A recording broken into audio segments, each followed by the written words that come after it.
I'm Debbie, and welcome to Bible study. Today we're in chapter 12 in the book of Proverbs. And now that we're in this couplet form, it's kind of hard to tell you what we're going to be reading about because it's kind of all over the place. So these openings are going to be a little bit shorter than what they normally are because I don't really have a lot to discuss about what we're reading. But I just wanted to give you that, why they're a little bit shorter. So hopefully we'll be out of that, before too long. But I'm still here, still letting you know what we're studying. So today, chapter 12, if you're ready to Bible study with me, let's go.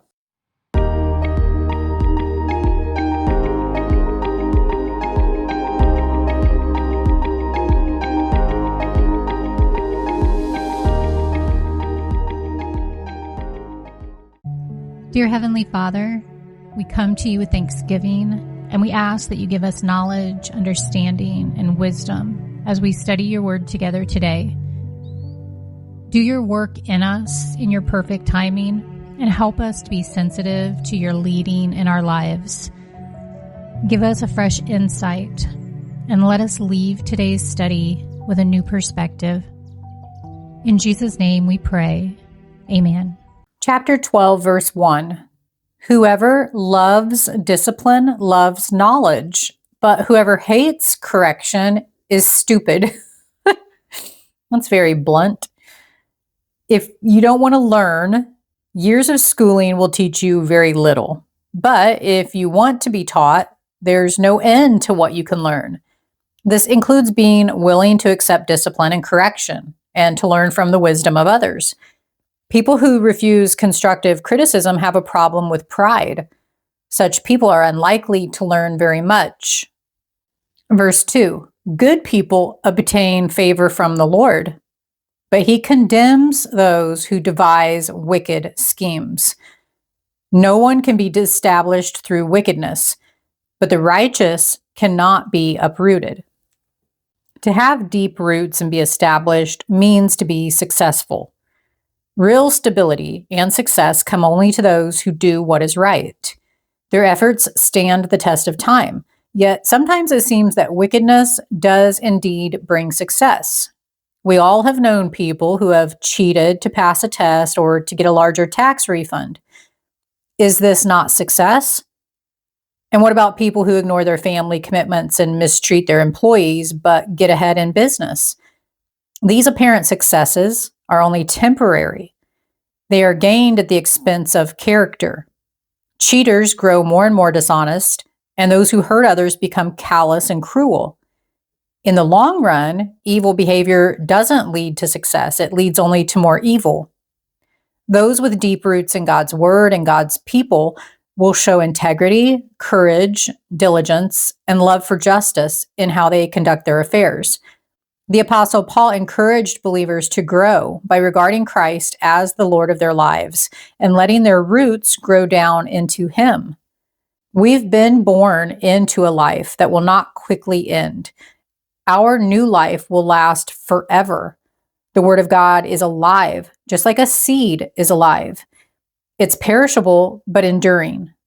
And that enduring quality means roots will grow. You give that seed water and sunlight.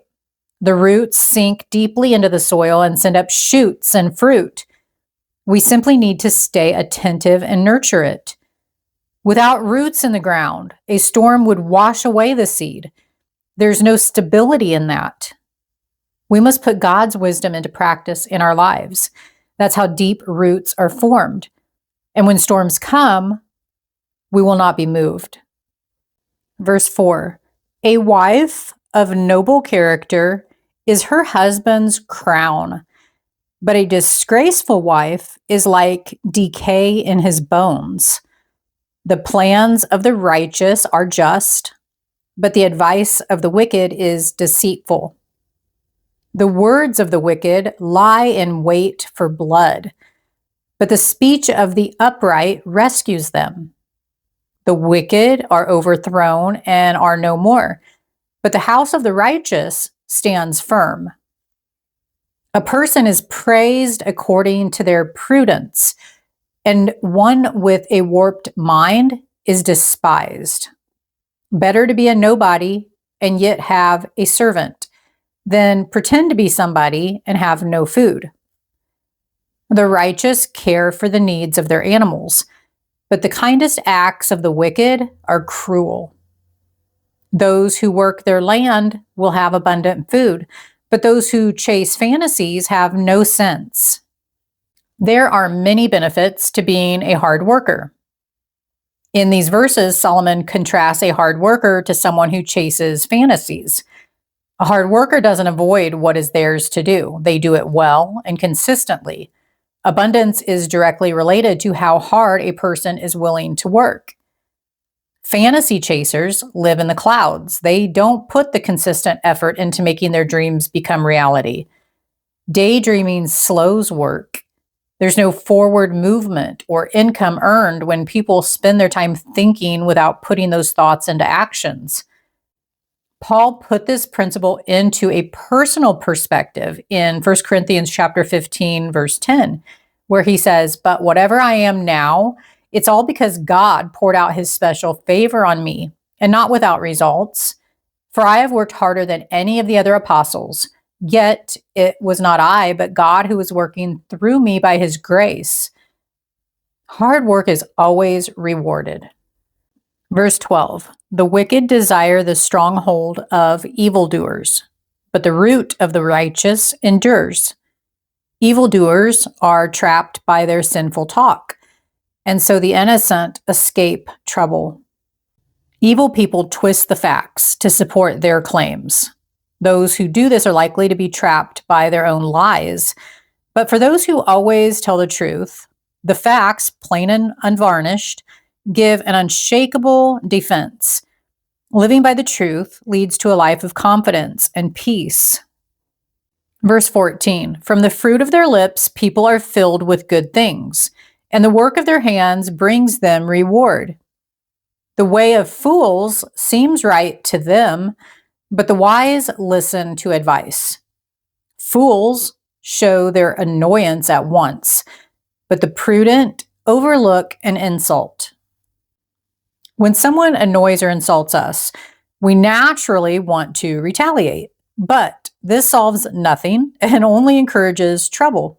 Instead, when this happens, stay calm and answer slowly and quietly. Your positive response will achieve positive results. Proverbs chapter 15, verse 1 says, "A gentle answer turns away wrath." When we refuse to take offense when insulted, the strength of our character is revealed. It takes wisdom to shrug off insults, but oh, how much better we are for it.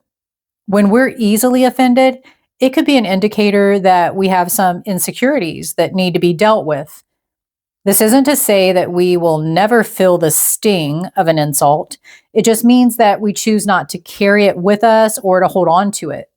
Forgiveness is good for both the offender and the offended. Choose calmness when someone throws a reckless word your way. Don't let bitterness grow in your heart. Stop it at the source. Refuse to take offense by realizing that angry words are less about you and more about the person spewing them. Verse 17, "An honest witness tells the truth, but a false witness tells lies. The words of the reckless pierce like swords, but the tongue of the wise brings healing. Truthful lips endure forever, but a lying tongue lasts only a moment." Truth is both timeless and timely. It offers wise advice, accountability, and justice today, which in turn impacts the future. Truth is always relevant and consistent because it comes from God's changeless character. Think for a moment about the centuries that have passed since the Proverbs in this book were written. Consider the countless hours that have been spent carefully studying every sentence of Scripture. The Bible has withstood the test of time. Because God is truth, you can trust His word to guide you wisely. Verse 20, "Deceit is in the hearts of those who plot evil, but those who promote peace have joy."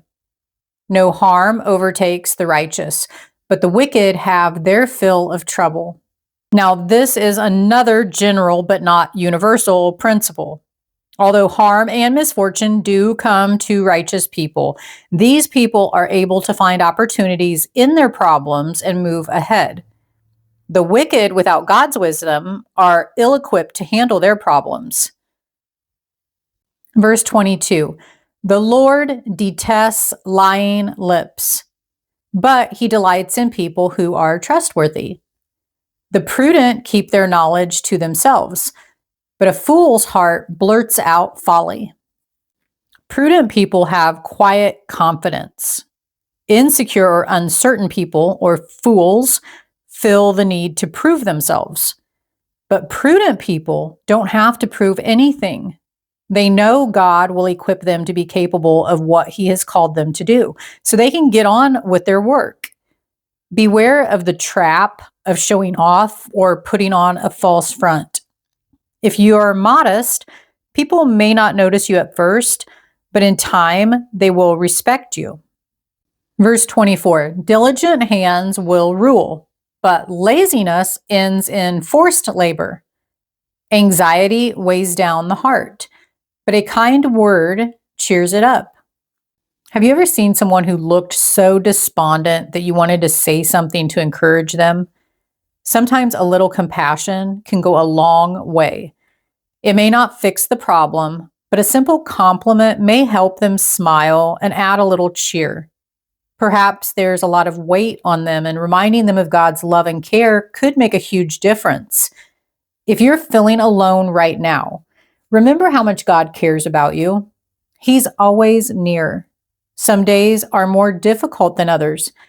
When we notice each other, it reminds us that we're not alone.